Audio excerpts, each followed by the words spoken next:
ETF index mutual funds నేర్చుకుని stock మార్కెట్లో రాణించాలనుకుంటున్నారా? వెంటనే ఈ నెంబర్కి కాల్ చేయండి.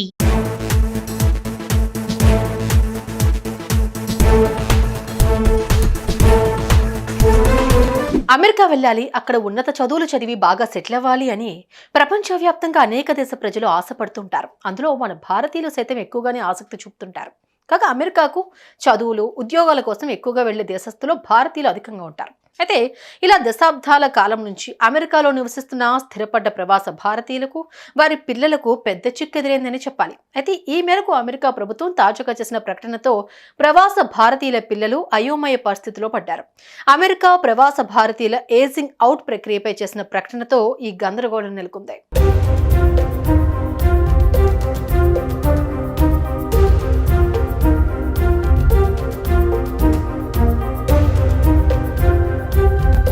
అమెరికాలోకి చిన్న వయసులో తల్లిదండ్రులతో కలిసొచ్చి అక్కడే పెరిగి అక్కడే చదువుకుని తాము కూడా అమెరికన్లమే అని భావించే 2,50,000 మంది పిల్లలను మీది అమెరికా కాదు, మీరు మీ స్వదేశం వెళ్లాల్సిందే అని అమెరికా చట్టాల్లోని నిబంధనలు చెబుతున్నాయి. చట్టబద్ధమైన వలసదారులు అంటే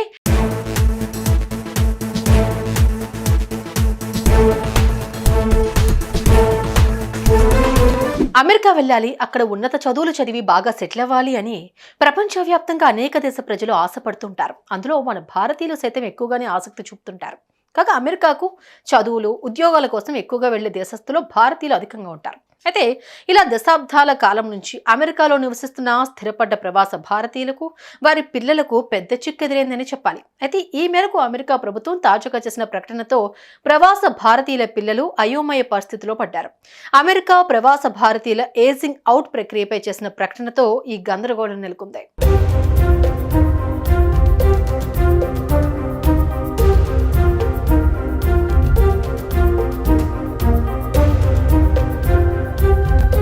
అమెరికాలోకి చిన్న వయసులో తల్లిదండ్రులతో కలిసొచ్చి అక్కడే పెరిగి అక్కడే చదువుకుని తాము కూడా అమెరికన్లమే అని భావించే 2,50,000 మంది పిల్లలను మీది అమెరికా కాదు, మీరు మీ స్వదేశం వెళ్లాల్సిందే అని అమెరికా చట్టాల్లోని నిబంధనలు చెబుతున్నాయి. చట్టబద్ధమైన వలసదారులు అంటే టెంపరరీ వర్క్ వీసాపై అమెరికాకు వచ్చేవారు తమతో పాటు పిల్లలను డిపెండెంట్లుగా తీసుకొస్తారు. అక్కడే వారికి విద్యాబుద్ధులు నేర్పిస్తారు. అయితే అమెరికా చట్టాల ప్రకారం ఆ పిల్లలకు 21 ఏళ్లు నిండగానే వారికి డిపెండెంట్ హోదా ముగుస్తుంది. అంటే వారు డిపెండెంట్లుగా అమెరికాలో నివసించడానికి అర్హత కోల్పోతారు. 21 ఏళ్లు నిండిన తర్వాత వారిని యునైటెడ్ స్టేట్స్ నుంచి బహిష్కరించబడే ప్రమాదం ఉంది. యుఎస్ లో ఈ సమస్యను ఏజింగ్ అవుట్ అని, ఈ పిల్లలనే డాక్యుమెంటెడ్ డ్రీమర్స్ అంటున్నారు. అమెరికా ఇమిగ్రేషన్ చట్టాలు, ఇమిగ్రేషన్ అండ్ నేషనాలిటీ యాక్ట్ ప్రకారం ప్రవాసుల పిల్లలకు 21 ఏళ్లు వచ్చేసరికి వారి తల్లిదండ్రులు గ్రీన్ కార్డు పొందకపోతే ఆ పిల్లలు అమెరికాను విడిచిపెట్టాలని నిర్దేశిస్తున్నాయి.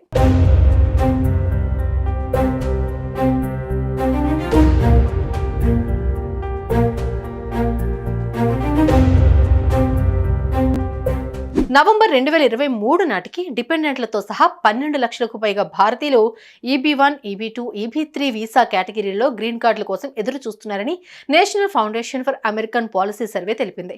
ఈ నేపథ్యంలో వీరి భవిష్యత్ ఇప్పుడు దిక్కుతోచని స్థితిలో ఉంది. ఉద్యోగాల మీద అమెరికా వచ్చే తల్లిదండ్రుల వెంట వారి పిల్లల్ని నాన్ ఇమిగ్రెంట్ వీసా కేటగిరీలో తాత్కాలికంగా అనుమతిస్తారు. పిల్లలకు 21 ఏళ్లు నిండేలోపు తల్లిదండ్రులకు గ్రీన్ కార్డు వస్తే వారికి శాశ్వత నివాసం దొరికినట్లే. అలా కాకుండా 21 ఏళ్లు నిండేలోపు గ్రీన్ కార్డ్ రాకుంటే వారి తాత్కాలిక డిపెండెంట్ వీసా హోదా రద్దవుతుంది. దీన్నే ఏజ్ అవుట్ అంటారు. వారి పేరు తల్లిదండ్రుల గ్రీన్ కార్డ్ దరఖాస్తు నుంచి తొలగిపోతుంది. ఫలితంగా అమెరికా నుంచి పంపించేస్తారు. లేదంటే అక్కడే ఉండటానికి మరో రకం తాత్కాలిక వీసాలను దరఖాస్తు చేసుకోవాలి. అందుకు వీలు లేకుంటే అమెరికాను వదిలి వెళ్లాల్సిందే. గత నవంబర్ నాటికి 10 లక్షల మందికి పైగా భారతీయులు గ్రీన్ కార్డ్ అనుమతి కోసం ఎదురు చూస్తున్నారని America citizenship immigration services report తెలిపింది.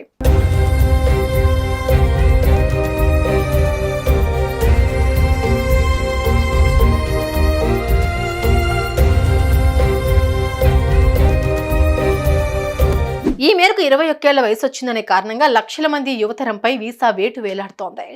ఈ సమస్యపై కాంగ్రెస్ లో తీర్మానము, చట్టమో చేయడం ద్వారా వారిని ఆదుకోవాలని కోరుతూ 43 మంది రిపబ్లికన్, డెమోక్రటిక్ పార్టీల సెనేటర్లు బైడెన్ ప్రభుత్వానికి లేఖ రాశారు. ఇంప్రూవ్ ద డ్రీమ్ అనే సంస్థ వీరి పక్షాన 100 మంది సెనేటర్లను కలిసి విజ్ఞప్తి చేసింది. కానీ అది కొలిక్కి రావడం లేదు. అమెరికా అధ్యక్ష ఎన్నికలు సమీపిస్తున్న తరుణంలో ఇది రాజకీయ అంశంగా మారుతోంది. లక్షల సంఖ్యలో ఉన్న విదేశీ యువతపై ఇమిగ్రేషన్ కత్తి వేలాడడానికి రిపబ్లికన్లే కారణమని కారణమని అధికార డెమోక్రాట్లు ఆరోపిస్తున్నారు. తల్లిదండ్రులతో వచ్చి అమెరికాలో చదువుతున్న వారిలో 87% మంది సైన్స్, గణితం, ఇంజనీరింగ్, మెడిసిన్, ఆరోగ్య రంగాల్లో నిపుణులే. ఇలాంటి నిపుణులైన యువతను అమెరికాలో కోల్పోవడం దారుణం. ఇంతేకాదు, ఇదే తమ దేశమని భావించిన వారిని ఉన్నపలంగా దేశాన్ని విడిచి తల్లిదండ్రులు, స్నేహితులను విడిచి వెళ్లిపోమనటం అత్యంత అమానవీయం. వారక్కడే ఉండటం ఆర్థికంగా అమెరికాకు లాభదాయకం. అత్యంత కీలకమైన ఈ అంశంపై రిపబ్లికన్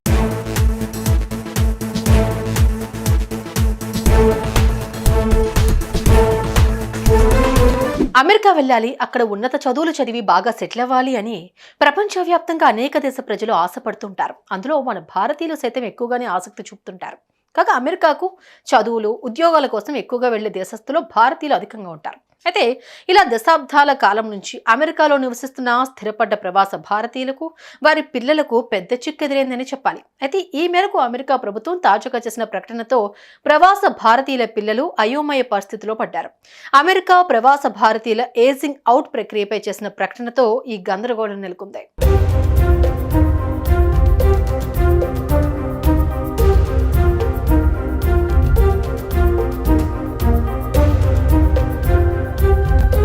అమెరికాలోకి చిన్న వయసులో తల్లిదండ్రులతో కలిసొచ్చి అక్కడే పెరిగి అక్కడే చదువుకుని తాము కూడా అమెరికన్లమే అని భావించే 2,50,000 మంది పిల్లలను మీది అమెరికా కాదు, మీరు మీ స్వదేశం వెళ్లాల్సిందే అని అమెరికా చట్టాల్లోని నిబంధనలు చెబుతున్నాయి. చట్టబద్ధమైన వలసదారులు అంటే టెంపరరీ వర్క్ వీసాపై అమెరికాకు వచ్చేవారు తమతో పాటు పిల్లలను డిపెండెంట్లుగా తీసుకొస్తారు. అక్కడే వారికి విద్యాబుద్ధులు నేర్పిస్తారు. అయితే అమెరికా చట్టాల ప్రకారం ఆ పిల్లలకు 21 ఏళ్లు నిండగానే వారికి డిపెండెంట్ హోదా ముగుస్తుంది. అంటే వారు డిపెండెంట్లుగా అమెరికాలో నివసించడానికి అర్హత కోల్పోతారు. 21 ఏళ్లు నిండిన తర్వాత వారిని యునైటెడ్ స్టేట్స్ నుంచి బహిష్కరించబడే ప్రమాదం ఉంది. యుఎస్ లో ఈ సమస్యను ఏజింగ్ అవుట్ అని, ఈ పిల్లలనే డాక్యుమెంటెడ్ డ్రీమర్స్ అంటున్నారు. అమెరికా ఇమిగ్రేషన్ చట్టాలు, ఇమిగ్రేషన్ అండ్ నేషనాలిటీ యాక్ట్ ప్రకారం ప్రవాసుల పిల్లలకు 21 ఏళ్లు వచ్చేసరికి వారి తల్లిదండ్రులు గ్రీన్ కార్డు పొందకపోతే ఆ పిల్లలు అమెరికాను విడిచిపెట్టాలని నిర్దేశిస్తున్నాయి.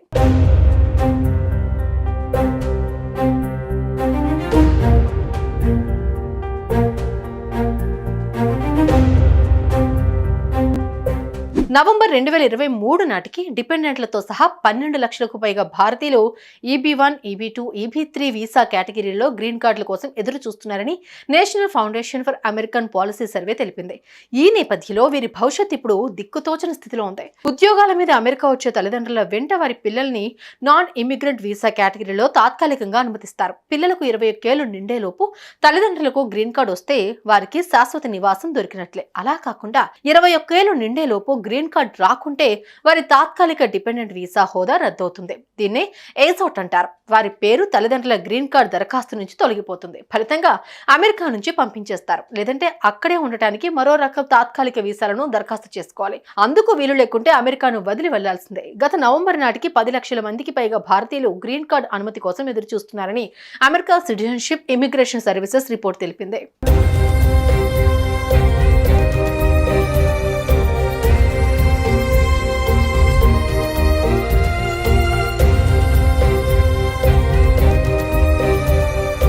ఈ మేరకు 21 ఏళ్ల వయసు వచ్చిందనే కారణంగా లక్షల మంది యువతరంపై వీసా వేటు వేలాడుతోంది. ఈ సమస్యపై కాంగ్రెస్ లో తీర్మానము, చట్టమో చేయడం ద్వారా వారిని ఆదుకోవాలని కోరుతూ 43 మంది రిపబ్లికన్, డెమోక్రటిక్ పార్టీల సెనేటర్లు బైడెన్ ప్రభుత్వానికి లేఖ రాశారు. ఇంప్రూవ్ ద డ్రీమ్ అనే సంస్థ వీరి పక్షాన 100 మంది సెనేటర్లను కలిసి విజ్ఞప్తి చేసింది. కానీ అది కొలిక్కి రావడం లేదు. అమెరికా అధ్యక్ష ఎన్నికలు సమీపిస్తున్న తరుణంలో ఇది రాజకీయ అంశంగా మారుతోంది. లక్షల సంఖ్యలో ఉన్న విదేశీ యువతపై ఇమిగ్రేషన్ కత్తి వేలాడడానికి రిపబ్లికన్లే కారణమని అధికార డెమోక్రాట్లు ఆరోపిస్తున్నారు. తల్లిదండ్రులతో వచ్చి అమెరికాలో చదువుతున్న వారిలో 87% మంది సైన్స్, గణితం, ఇంజనీరింగ్, మెడిసిన్, ఆరోగ్య రంగాల్లో నిపుణులే. ఇలాంటి నిపుణులైన యువతను అమెరికాలో కోల్పోవడం దారుణం. ఇంతేకాదు, ఇదే తమ దేశమని భావించిన వారిని ఉన్నపలంగా దేశాన్ని విడిచి తల్లిదండ్రులు, స్నేహితులను విడిచి వెళ్లిపోమనటం అత్యంత అమానవీయం. వారక్కడే ఉండటం ఆర్థికంగా అమెరికాకు లాభదాయకం. అత్యంత కీలకమైన ఈ అంశంపై రిపబ్లికన్లు, డెమోక్రాట్లు కలిసికట్టుగా మానవీయ దృక్పథంతో ప్రాధాన్య క్రమంలో నిర్ణయం తీసుకోవాలని ప్రవాస భారతీయులు ఆకాంక్షిస్తున్నారు. మరి ఈ ఏజింగ్ అవుట్ సమస్యపై అమెరికా ప్రభుత్వం ఎలాంటి నిర్ణయం తీసుకోనుందో చూడాల్సిందే.